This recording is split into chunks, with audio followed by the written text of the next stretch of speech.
नमस्कार, बीएसटीवी देख रहे हैं आप और मैं हूं आपके साथ रोहित झा। शाम के 5 बज गए हैं और आप देख रहे हैं 5 का पंच, जहां हम आपको दिन भर की 5 बड़ी खबरें बताने वाले हैं। तो आज वो कौन सी 5 बड़ी खबरें हैं जिस पर हम आप तक जानकारी पहुंचाने वाले, सबसे पहले उस पर एक नजर डाल लीजिए। तो देखिए, ये वो 5 बड़ी खबरें हैं जिस पर आज हम बात करने वाले हैं। सीएम डॉक्टर मोहन यादव प्रदेशवासियों को संबोधित करने वाले हैं। ठीक रात 9 बजे सीएम डॉक्टर मोहन यादव प्रदेशवासियों को संबोधित करेंगे, सोशल मीडिया पर लाइव आएंगे। क्या कहने वाले हैं, किस विषय पर बात करने वाले हैं, इसको लेकर सीएम डॉक्टर मोहन यादव ने अभी खुलासा नहीं किया है। ऐसे में सबकी निगाहें इस बात पर टिकी है कि सीएम डॉक्टर मोहन यादव रात 9 बजे जब संबोधित करेंगे तो विषय क्या होगा। साथ ही हम बात करेंगे छत्तीसगढ़ की, जहां पर विशेष सत्र रखा गया है, लेकिन विशेष सत्र के शुरू होने से पहले ही प्रदेश में सियासत शुरू हो गई है।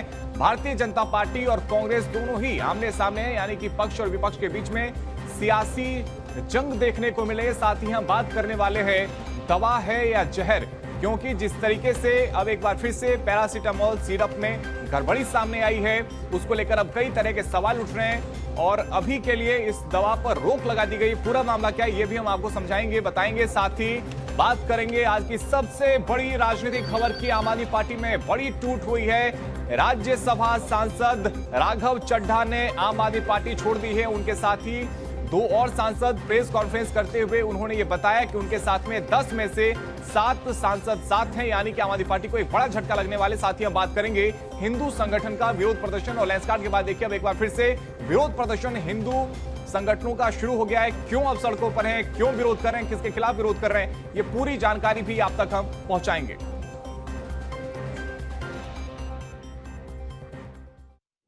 तो सबसे पहले बात कर लेते हैं आज की सबसे बड़ी राजनीतिक खबर की। राघव चड्ढा की से जुड़ी हुई ये खबर है। राज्यसभा सांसद राघव चड्ढा और उनके साथ ही 2 और सांसदों ने आम आदमी पार्टी को छोड़ दिया, यानी कि आम आदमी पार्टी के लिए बहुत बड़ा झटका है। राज्यसभा में आम आदमी पार्टी में अब टूट साफ तौर पे नजर आ रही है। राघव चड्ढा ने यह बताया कि उनके साथ में 10 में से 7 सांसद हैं और राघव चड्ढा ने अब पार्टी छोड़ दी है। एक बहुत बड़ा झटका यहां पर आम आदमी पार्टी को राज्यसभा में लगा है और राघव चड्ढा ने अब बड़ा ऐलान किया है। उन्होंने ये बताया है कि अब वो भारतीय जनता पार्टी में शामिल होंगे और अब से कुछ ही देर में भारतीय जनता पार्टी का वो दामन थामेंगे। और उनके साथ ही देखिए संदीप पाठक और साथ ही अशोक मित्तल ने भी पार्टी छोड़ दी है। और पंजाब की दृष्टि से भी यदि देखें तो राज्यसभा में आम आदमी पार्टी को ये बहुत बड़ा झटका लगा है और उन्होंने कहा है कि मैं आम आदमी पार्टी से दूर जा रहा हूं, क्योंकि सबसे पहले देखिए राज्यसभा में उन्हें उपनेता के पद से आम आदमी पार्टी ने हटाया था और इसके बाद से ही लगातार जो नाराजगी है वो राघव चड्ढा की खुलकर सामने आ रही थी। लेकिन किसी ने इस बात की कल्पना नहीं की थी कि राघव चड्ढा के साथ में 7 सांसद भारतीय जनता पार्टी में शामिल होंगे। प्रेस कॉन्फ्रेंस में राघव चड्ढा ने क्या कुछ कहा,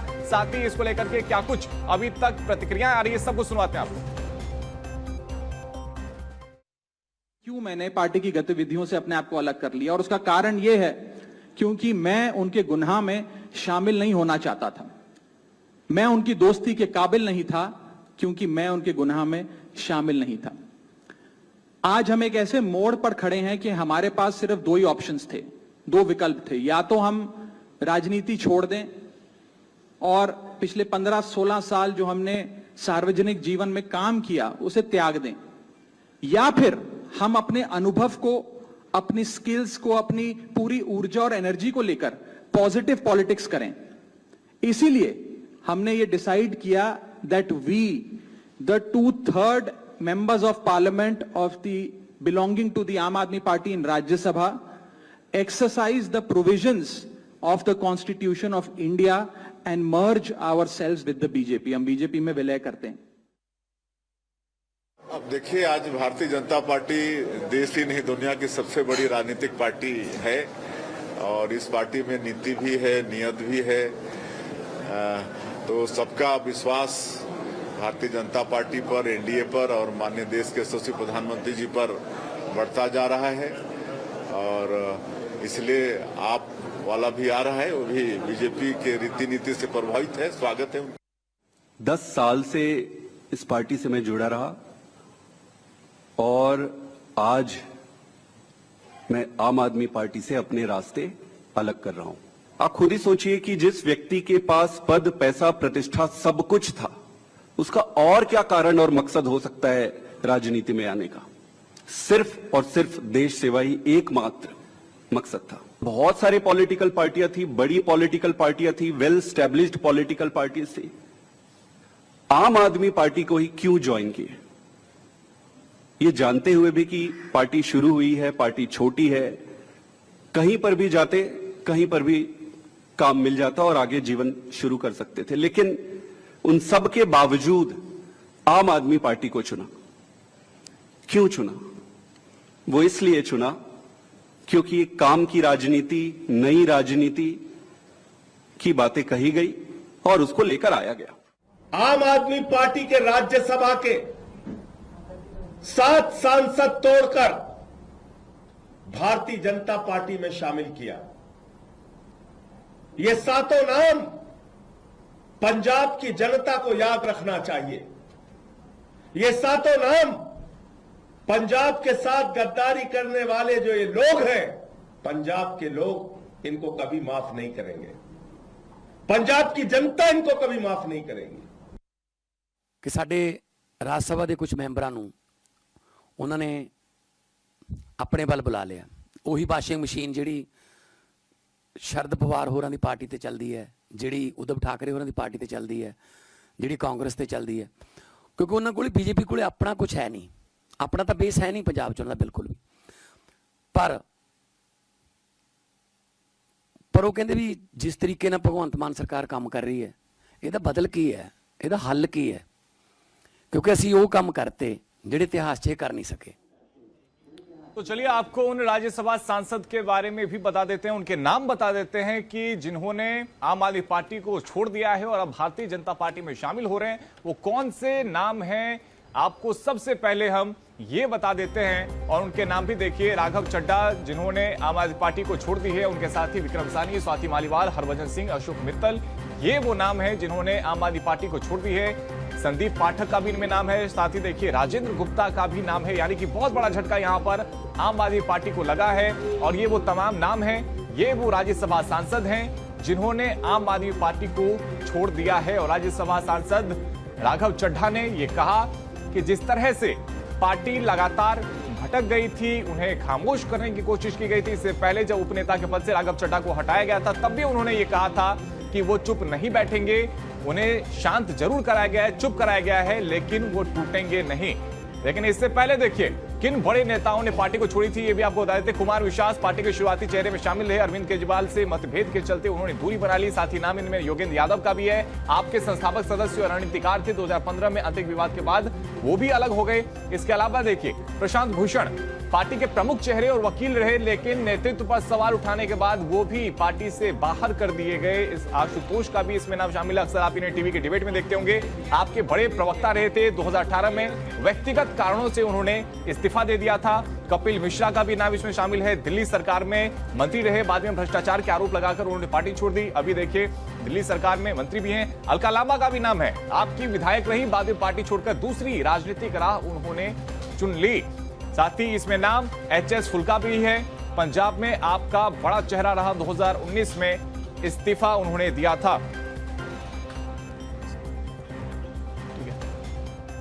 और हमारे साथ में इस खबर पे 2 राजनीतिक मेहमान भी जुड़ गए हैं। मेहमानों के पास में चलते हैं। हमारे साथ में आम आदमी पार्टी से पंकज सिंह जी जुड़ रहे हैं। साथ ही हमारे साथ में देखिए बीजेपी से दुर्गेश केशवानी जी जुड़ रहे हैं। दुर्गेश जी, खुश तो आज बहुत होंगे।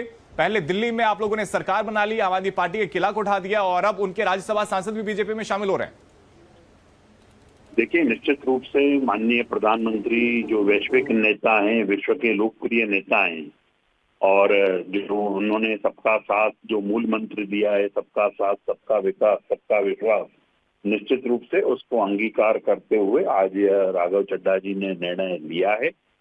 हमारे पास नेता भी है, नीति भी है और नीयत भी है। उसको देखकर उन्होंने भाजपा का दामन थामा है और जो आप पार्टी भ्रष्टाचार के खत्म करने के नारे के साथ देश में पनपी थी, तो उसको निश्चित रूप से जो उनके नेता हैं वो समझ गए कि सबसे ज्यादा अगर भ्रष्टाचार में लिप्त है तो वो आप पार्टी है और उन्होंने उसका दामन छोड़ने का निर्णय लिया है। हम पहले भी कहते थे कि भाजपा ऐसे ही विश्व का सबसे बड़ा दल नहीं है, क्योंकि हम राजनीति में सेवा को मिशन मान के आगे बढ़ने का काम करते हैं। एक भाजपा ही जी, वो तो ये कह रहे हैं कि डरा धमकाकर आप इस तरह से नेताओं को शामिल कर लेते हैं अपने पार्टी में। मैं वही कह रहा हूँ, एक भाजपा ही ऐसा दल है जिसमें देश सर्वप्रथम है, राष्ट्र सर्वप्रथम है, और उसको अंगीकार करते हुए आज वो इन्होंने ये निर्णय लिया है। और हम कहीं किसी को डराने धमकाने का ये प्रयास हम कभी भी नहीं करते। हमारे साथ में आम आदमी पार्टी से भी प्रवक्ता जुड़े हुए हैं, पंकज जी के पास में चलते हैं। पंकज जी, बहुत बड़ा झटका है आपके लिए, क्या देखते हैं इसके पीछे की वजह, क्यों इस तरह से आपके एक साथ 8 राज्यसभा सांसदों ने पार्टी का दामन छोड़ दिया? आपके दर्शकों को और आपको नमस्कार।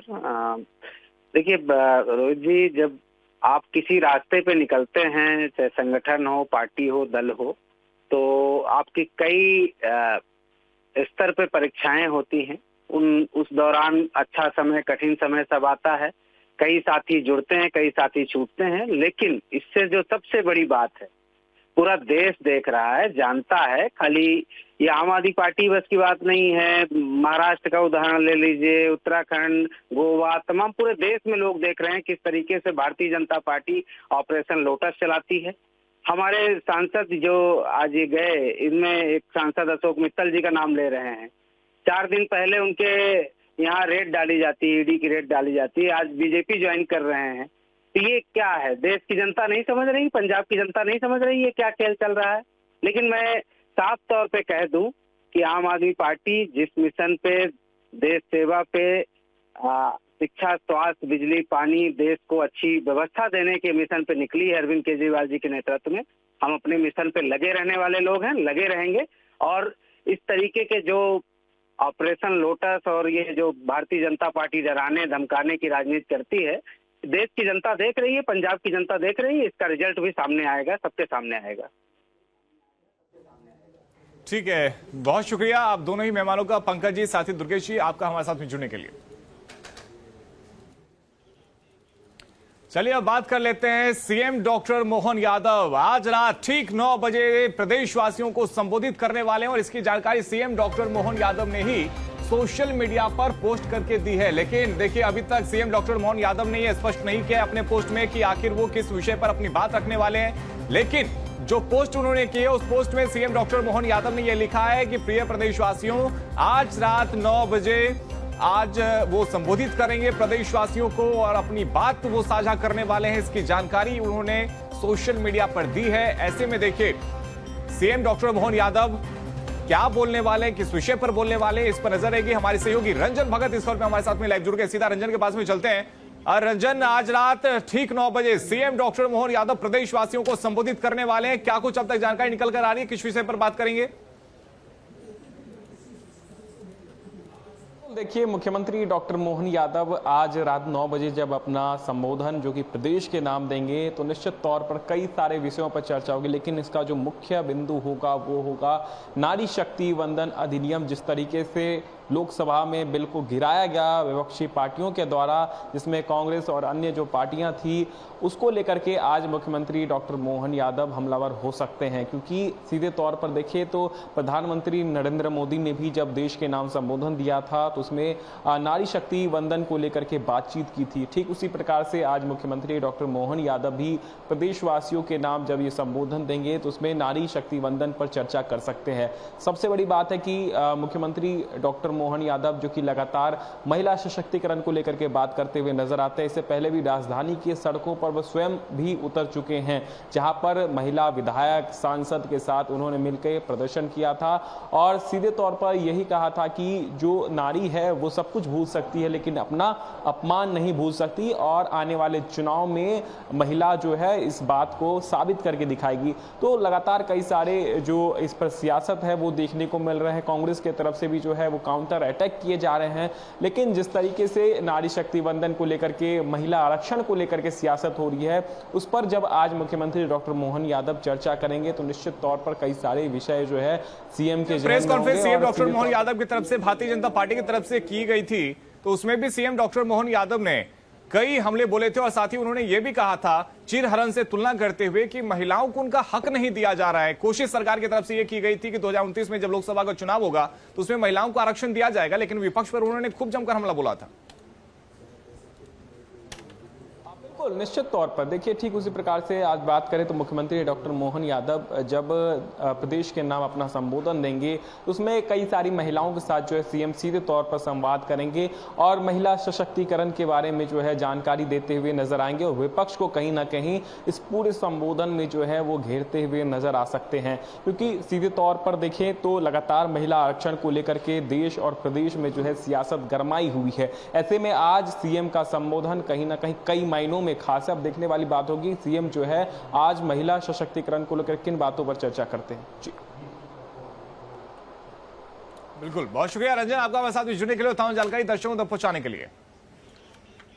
वहीं देखिए, छत्तीसगढ़ में विधानसभा का विशेष सत्र है, लेकिन विशेष सत्र के शुरू होने से पहले ही अब प्रदेश में सियासत शुरू हो गई है। भारतीय जनता पार्टी और कांग्रेस दोनों ही आमने सामने हैं, दोनों ही पार्टियों की तरफ से आरोप प्रत्यारोप लगाए जा रहे हैं। तो 30 अप्रैल को छत्तीसगढ़ में विधानसभा का विशेष सत्र है, लेकिन उससे पहले देखिए अब किस तरह से जो सियासत है वो शुरू हो चुकी है। निंदा प्रस्ताव को लेकर भी अब सियासत शुरू हो गई, क्योंकि एक दिवसीय विशेष सत्र में सरकार निंदा प्रस्ताव लेकर आने वाली है। लेकिन इसी निंदा प्रस्ताव को लेकर के अब जमकर सियासत हो रही है। विशेष सत्र पर उप मुख्यमंत्री अरुण साव का बयान सामने आया है, साथ ही कांग्रेस की तरफ से भी देखिए पलटवार इस पूरे मामले पर किया गया है। और जिस तरह से लगातार हम देख रहे हैं कि महिला आरक्षण को लेकर के सियासत हो रही है, अब इस बीच विधानसभा के विशेष सत्र को लेकर भी सियासत गरमा गई है, क्योंकि महिला आरक्षण को लेकर ही विधानसभा का विशेष सत्र बुलाया गया था, क्योंकि लोकसभा में सरकार अधिनियम को पास करवा नहीं पाई थी, बहुमत की कमी थी। और अधिनियम के गिरने के बाद से ही, विधेयक के गिरने के बाद से ही देखिए लगातार जो सियासत है वो गरमाती हुई नजर आ रही है। और अब विधानसभा के विशेष सत्र को लेकर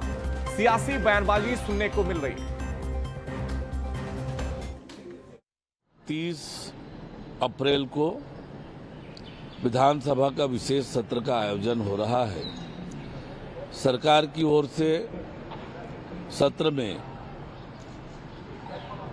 विपक्षी दलों के खिलाफ निंदा प्रस्ताव प्रस्तुत किया जाएगा।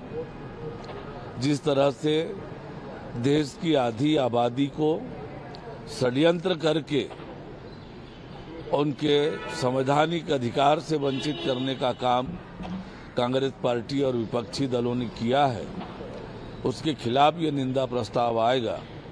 महिलाओं को उनके अधिकार से वंचित करने का षड्यंत्र कांग्रेस पार्टी ने किया है, उसके खिलाफ ये निंदा प्रस्ताव आएगा।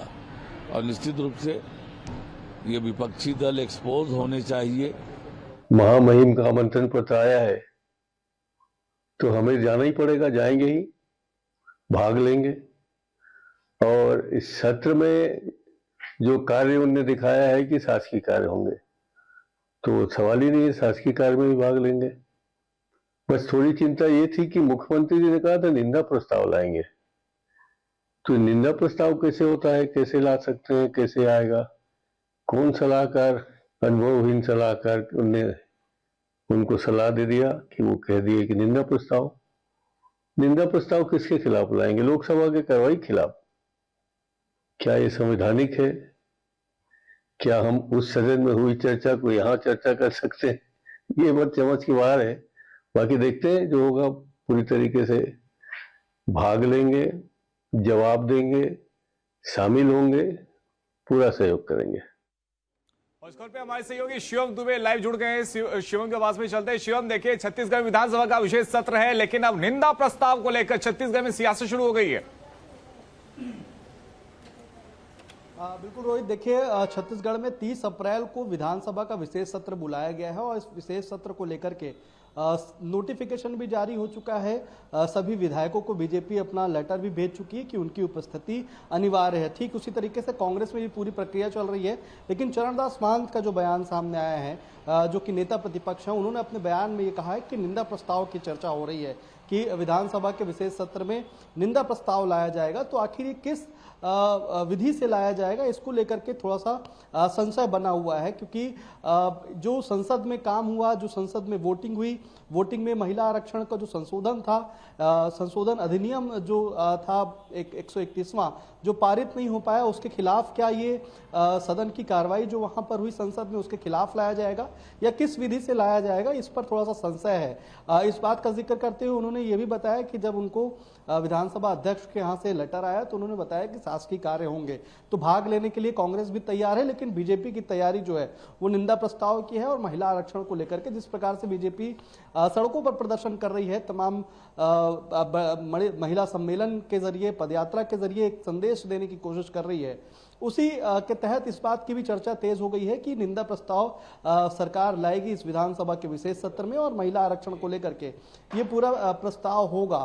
तो कहीं ना कहीं इस बात को लेकर के जो बीजेपी का जो दावा है कि कांग्रेस ने महिला विरोधी मानसिकता दिखाई, इस कारण से उस संशोधन अधिनियम को पारित नहीं कराया जा सका, ये महिलाओं के साथ अन्याय है, ये तमाम बीजेपी के दावे हैं। तो कहीं ना कहीं इसी विषय को लेकर के विधानसभा के विशेष सत्र में चर्चा हो सकती है। एक दिन की कुल बैठक है, लेकिन उससे पहले तमाम सियासत देखने को मिल रही है रोहित, चाहे वो बीजेपी हो या कांग्रेस हो, दोनों इस विशेष सत्र को लेकर के तैयारियों में तो जुट गई हैं, लेकिन कांग्रेस भी इस बात को लेकर के कह रही है कि वो जवाब देने के लिए तैयार है अगर कोई भी सवाल। विधानसभा के विशेष सत्र को लेकर सियासत हो रही है। बहुत शुक्रिया शिवा आपका हमारे साथ में जुड़ने के लिए और तमाम जानकारी साझा करने के लिए।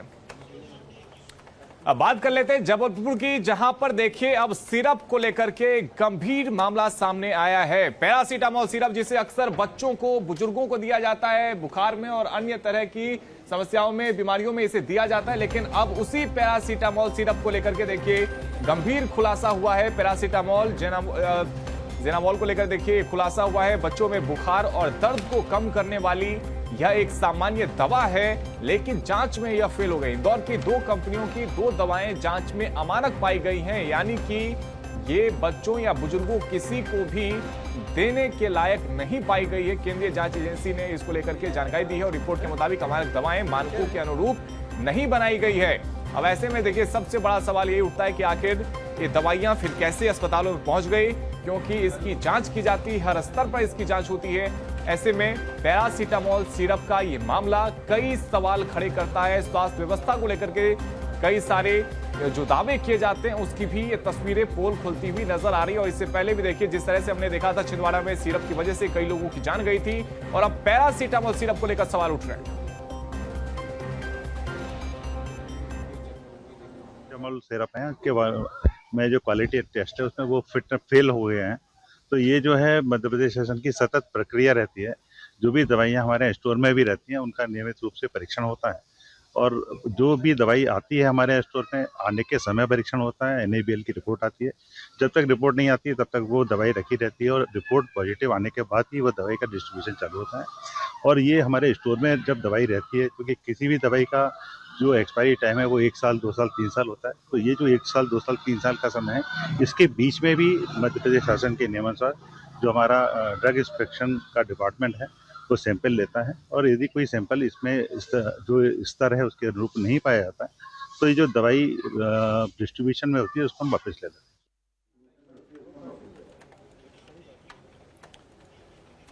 तो देखिए इस दवा को लेकर के कई सारे सवाल उठ रहे हैं। कुछ अहम जानकारी भी इस दवा को लेकर के हम आपको पहुंचा दें, आपको बता दें किस तरह से इस दवा को लेकर के सवाल उठ रहे हैं। Paracetamol paediatric oral suspension IP 125 mg 5 ml जांच में फेल हो गया है। इंदौर की 2 कंपनियों की 2 दवाएं जांच में अमानक पाई गई हैं, यानी कि सही नहीं पाई गई है। और केंद्रीय जांच एजेंसी CDSCO ने देश भर से 112 दवाओं के सैंपल सितंबर महीने में लिए थे।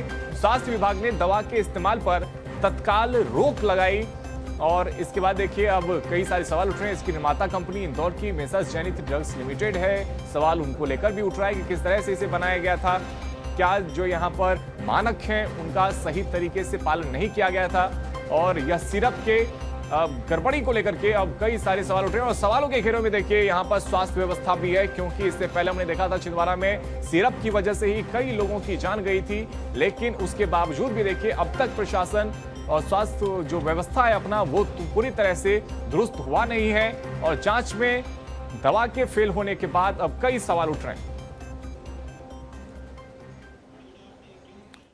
तो 5 का पंच में फिलहाल इतना ही। खबरों का सिलसिला जारी है, आप देखते रहिए BSTV। नमस्कार।